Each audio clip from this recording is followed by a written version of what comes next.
Hi friends, welcome to my channel. ఈరోజు video వచ్చేసి అక్షయ తృతీయ దాని విశిష్టత ఏంటనేది నేను మీకు తెలియజేస్తాను. అక్షయ తృతీయ అనగా అక్షయ అనగా ఏది ఎప్పటికీ తరగదని అర్థం అండి. మళ్ళీ ఈరోజు ఏ పని చేసినా ఏదైనా కొత్తగా ఏదైనా కొనుక్కున్నా అది విజయస్త అవుతుందని మన నమ్మకం. పురాణాల్లో కూడా చెప్తూ ఉంటారు. మళ్ళీ బంగారం కొంటే కలిసి వస్తుందని ఒక నమ్మకం. బంగారం, వెండి ఈరోజు కొనుక్కోవాల్సినవి బంగారం, వెండి, కల్లుప్పు, లక్ష్మీదేవికి ఇష్టమైన గవ్వలు, చిట్టి గాజులు అవన్నీ ఇంటికి తెచ్చుకుంటే మంచిదని అంటారు. అన్నీ కలిసి వస్తాయని అంటారు. మళ్ళీ అంతేకాకుండా మన పురాణాల ప్రకారం వేదవ్యాసుడు మహాభారతాన్ని వినాయక స్వామికి చెప్పి మహాభారతాన్ని మొదలుపెట్టిన రోజు కూడా ఈ అక్షయ తృతీయ రోజునంట అండి, పురాణాలలో ఉన్నది. మళ్ళీ పాండవులు అరణ్యవాసం చేస్తున్నప్పుడు ధర్మరాజుకు శ్రీకృష్ణుడు బహుకరించిన అక్షయ పాత్ర ఇచ్చిన రోజు కూడా ఈ అక్షయ తృతీయ రోజునంట అండి. సో చాలా విశిష్టత ఉంది ఈ అక్షయ తృతీయ రోజు అనేది. సో ఈరోజు ఏదైనా పని మొదలు పెట్టాలంటే మీరు ఆన్ ద స్పాట్లో మొదలు పెట్టవచ్చు. చాలా విజయస్తం అనేది అవుతుందంటని చెప్తున్నారు పురాణాలలో, శాస్త్రాలు అన్నీ. మళ్ళీ అంతేకాకుండా కుబేర స్వామి లక్ష్మీదేవిని ఆరాధించి ధనవంతుడు అయ్యాడని పురాణాలలో ఉందండి. అక్షయ తృతీయకు చాలా విశిష్టత ఉందండి. మళ్ళీ అక్షయ తృతీయ అనేది ఎవ్రీ ఇయర్ వైశాఖ మాసంలో వస్తుందండి. అక్షయ తృతీయ రోజు చాలా మళ్ళీ దాన ధర్మాలు చేస్తే కూడా కలిసి వస్తుంది. ధనమైన, బట్టలైన, తిండి అయినా, తిండి, కూడు, బట్ట ఇవి ఏవైనా దానం చేస్తే మంచి కలిసి వస్తుంది అనేది నమ్మకం అంటే పురాణాలలో కూడా ఉంది. మీరు కూడా అక్షయ తృతీయ చాలా మంచిగా జరుపుకోండి. ఎవరికైనా దానం చేయండి మీకు తోచినంత.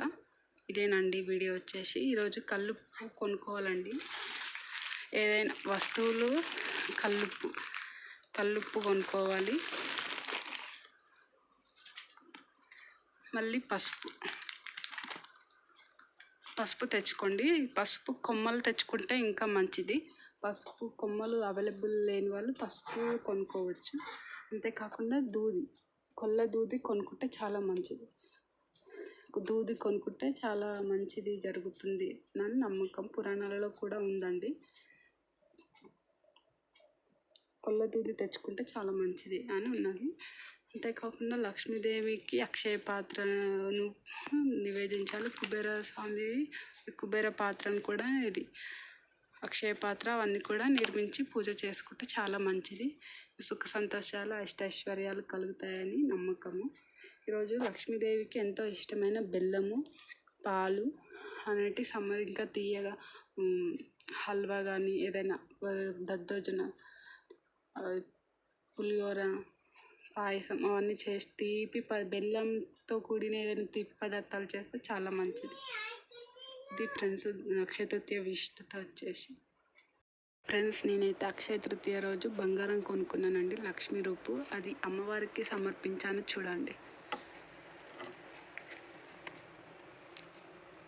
అమ్మవారికి సమర్పించాను. అట్లనే వెండిలో పట్టీలు కొన్నానండి. వెండిలో పట్టీలు తీసుకున్నాను. పట్టీలు బంగారంలో అయితే లక్ష్మీ రూపు తీసుకున్నాము, అది మంచిదని. వెండి అయితే పట్టీలు తీసుకున్నాము. మళ్ళీ పూజలో ఇట్లా మన దగ్గర ఉన్న పాత బంగారాన్ని కూడా పసుపు నీళ్ళతో చల్లి పూజలో పెట్టుకుంటే చాలా మంచిది ఫ్రెండ్స్. సో మీరు కూడా పెట్టుకోండి, మంచిగా పూజ చేసుకోండి. సో మీకంతా మంచి జరగాలని మనస్ఫూర్తిగా కోరుకుంటూ అక్షయ తృతీయ శుభాకాంక్షలు అండి.